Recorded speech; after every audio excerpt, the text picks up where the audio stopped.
Velkommen til. Velkommen til. Programmet, hvor vi hylder Danmarks største personligheder. Det her er Legender i fokus. med Niels Trane. Og velkommen her til premiereprogrammet i serien Legender i fokus. Programmet, hvor vi tager de allerstørste profiler blandt os, fyrtårnene, enerne, og prøver at løfte sløret en smule for, hvad der ligger bag deres storhed. Men da Sara Vølks navn blev nævnt, var der ingen tvivl i forsamlingen. Sara Vølk, dronningen inden for podcast, banebrydende nyskaber, en innovator og skaberen af Vølkskolen, der siden 2020 har revolutioneret podcastmediet. Og når hun så oven i købet bliver 50 i år. 50. Men der er rigtig mange, der gennem årene har prøvet at komme tæt på Sara.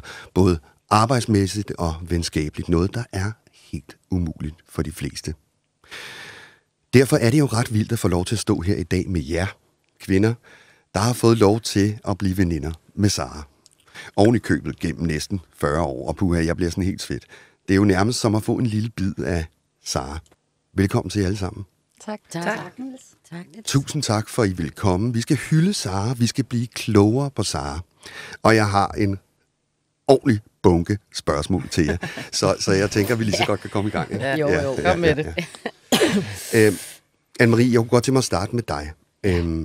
Hvad er det, der er så fuldstændig genialt ved Sara? Hvad har hun gjort af? Ja, Niels. Ved du hvad? Der må jeg sgu lige samle mig et øjeblik. Det er jo... Det går tæt på, ikke? Og altså, på en eller anden måde har vi jo altid tænkt, at den podcast skulle have heddet Vores smukke veninde. For det er jo Sara. Alting, altid, bør og skal handle om. Selvfølgelig. Og når du siger det der med, at Sara har været svær, kun er svær at komme tæt på, så kan jeg jo egentlig også godt fortælle, at Sara er jo i virkeligheden sådan lidt en indekat, om man så må sige, ikke? Sådan startede hun også sit liv ud.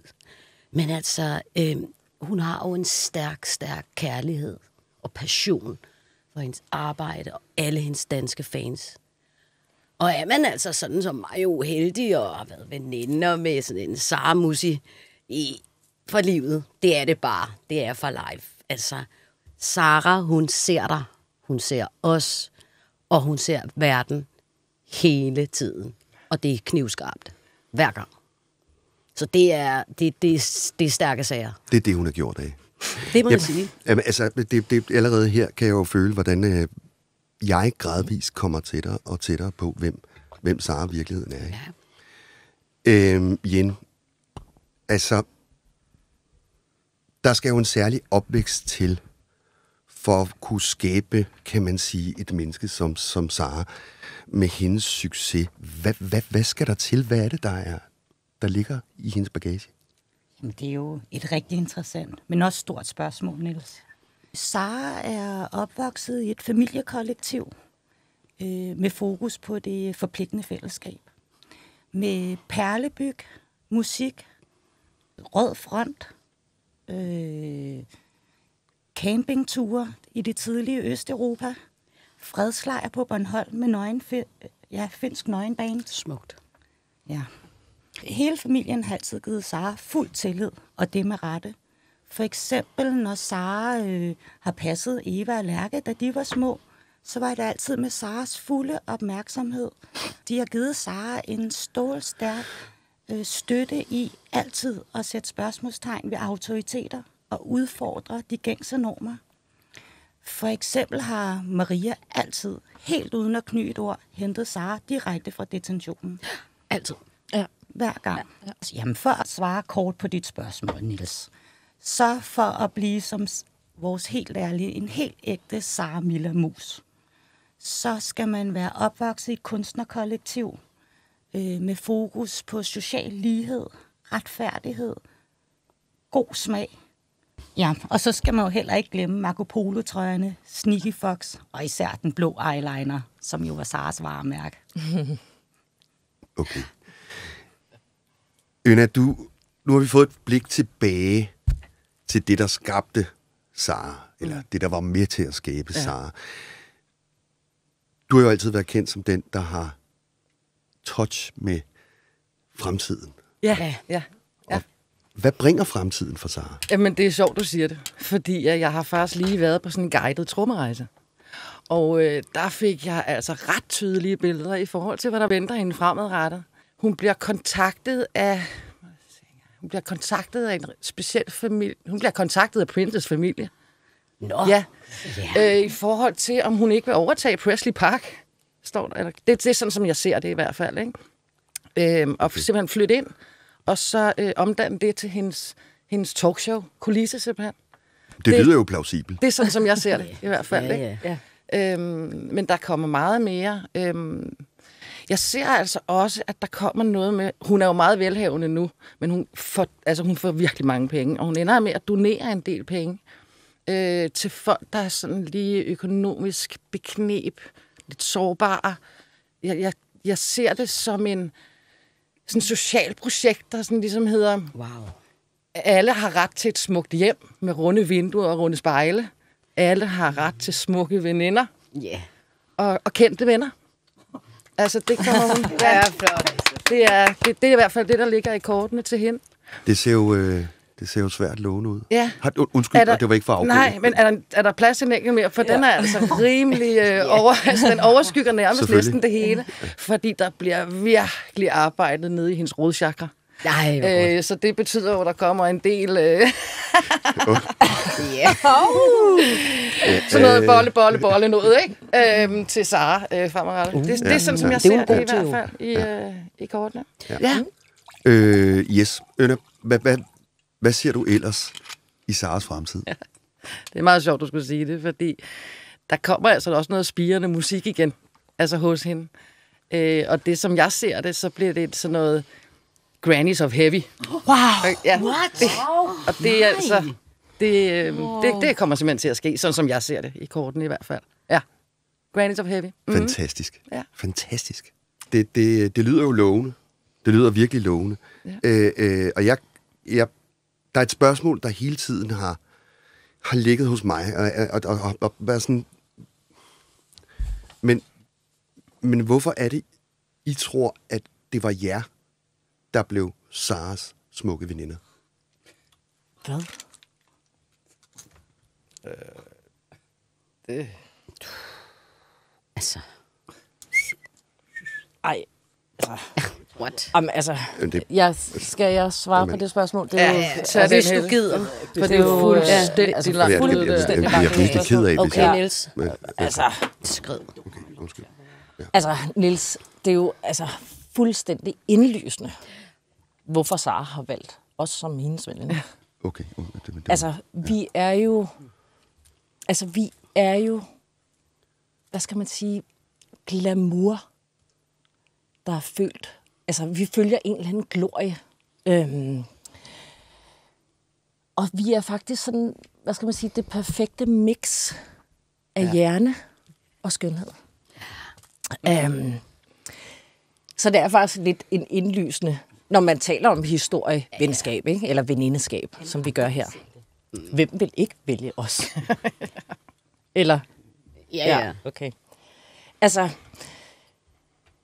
vi har altid mødt alle, synes jeg i hvert fald, sådan med meget varme, meget kærlighed. Vi har sådan en indre ro. Ikke? Og så har vi altid været super grounded. Og smukt sagt. Ja. Vi elsker alle mennesker, ikke? Altså, jeg skål på det gør vi jo. Og så har vi også altid været ret inkluderende over for alle mennesker, som vi har mødt, og som vi møder på vores vej. Vi har faktisk aldrig mobbet nogen. Nej. Vi har heller aldrig disset nogen. Altså, og så er vi jo utroligt smukke. Altså, det bliver jeg jo nødt til at sige. Altså, vi er gode ved dyr. Ved ekskærester, ikke? Især ekskærester. Og når vi alle er samlet, så har vi faktisk sådan en ret stærk, beroligende påvirkning på folk. Og det ved vi jo godt, vi har. Ja. Har vi altid haft det. Ja, det har vi altid haft. Vi er ikke bare veninder. Vi er veninderne. Ja, okay. Ja, men der Og du ser også ikke rørt ud, Niels. Ja. det er jo som at blive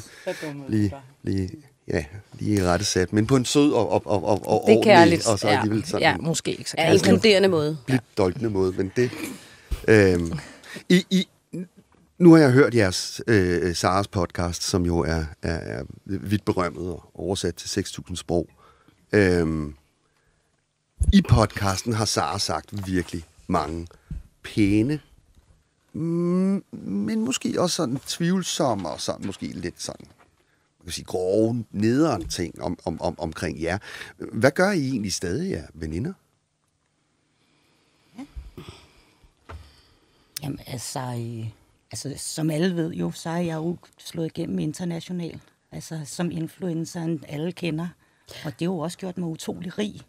Så selvfølgelig er jeg glad for det. Og taknemmelig for Sara. Og så har jeg jo fået mulighed for at bolle. Og den mulighed har jeg valgt at gribe. Ja. Har du noget? Ja, jeg har faktisk også noget, men det er lidt i forhold til netop podcasten, hun lavede sig. Altså det, jeg har lært... jeg er virkelig blevet god til at sætte grænser. Altså der er jeg blevet virkelig stærk, men jeg må også sige, at der er det måske ikke lige i forhold til... Fordi jeg boller også. Altså, det har jeg ikke... Der er jeg ikke så god til grænserne endnu. Lad mig sige det sådan. Det er jo sådan lidt en... Altså, man kan sige... Altså, det vil jeg egentlig ikke svare på. Men jeg kan sige, at det har noget med en bog at gøre, ikke? Men det handler altså også mest om det, som jeg kan istemme med Jenne og Ønna med at bolle, ikke? Det er jeg blevet utrolig god til. Det tør jeg godt alligevel sådan lige at læne mig lidt ind i at sige. Og jeg tror, der er mange vidnesbyrd omkring det. Ikke? Om at bolle. Så det, Og Anne, hvad? Altså, jeg vil jo sige, at min psykologvirksomhed er jo eksploderet efter at have været med i den podcast, og jeg går nu for at være den nye Dr. Phil i Danmark, og er stærk i venskabsrelationer nu. Og med alle mine klienter, det har jeg udnyttet enormt meget, så det jeg også gør enormt meget ud af, det er bolle rigtig meget med dem alle sammen. God ting. Jeg er helt overvældet. Så er det din tur, Helle. Ja, altså man kan jo sige, at det er overhovedet ikke for at promovere mig selv, altså, men jeg arbejder jo på kommerciel radio i Danmark. Så jeg har virkelig været med til at få den her podcast-serie ud til befolkningen. Ja, det har du. Ja, altså, og man kan sige, at efter den podcast-serie ligesom blev udgivet, så har livet jo også taget en anden drejning for mig, fordi at det, der faktisk skete, det var jo, at Sara blev jo bombarderet med mænd, der gerne ville på date med hende der, Helle Palsbo. Og det kan man sige, det har jeg benyttet mig ret meget af, så jeg har brugt tiden her på at bolle. Ja. Nu er Saras podcast jo kommet til Hollywood, hvor den er blevet filmatiseret. Og den er jo spået til at blive mere kendt end Friends. Det kan vi jo break nu. Den har verdenspremiere i næste uge. Så hvordan har Sara og alle jer med at blive portrætteret i Hollywood? Sara er jo en kæmpe inspirationskilde for alle andre mennesker i hele verden. Hun kan noget helt særligt. Hun ser folk. Hun skræller ligesom lagene af folk. Så for første gang nu ser vi en generation af mennesker, der tør at være sig selv og stå frem helt nøgen. Og bogstaveligt talt. Og vi ved bare, at Sara vil indtage den røde løber med glans. Og vi ved, hun vil komme i en smuk kjole, hyldet af alle sine fans. Men vi ved også, at hun vil have noget meget kort tøj på, så hun viser lidt hud. Så vi er utrolig stolte af, at podcasten kommer nu og bliver udgivet som serie i 22 lande. Faktisk 23. Indien har lige også købt den i dag. Så det er vi meget, meget stolte af. Før gik alle folk på en måde rundt og var meget bange. Men efter Sara er kommet med den her podcast, og det My Beautiful Friends vil gøre nu, det er, at folk er ikke længere bange for at stå ved dem selv og bare vise dig selv fuldstændig som de er. Og Sara, tror jeg også med sin succes vil vise, at selvom du har små bryster, kan du godt skabe en kæmpe succes. Ja. Det er vigtigt, at Sara hun har gjort det her, fordi hun er med til, at vi skal sætte fokus på venskabsrelationer. Altså selvfølgelig kun så længe man har pæne venner. Ja. Det er altså. Selvfølgelig. Og med de sande ord bliver jeg jo simpelthen nødt til at slutte programmet for i dag. Det var en fornøjelse at have jer på besøg, og det var en fornøjelse at kunne starte med en levende legende som Sara Bødke. Tak skal I have. Dette var ugens afsnit af Legender i Fokus. Med Niels Trane. Tak fordi du har lyttet med.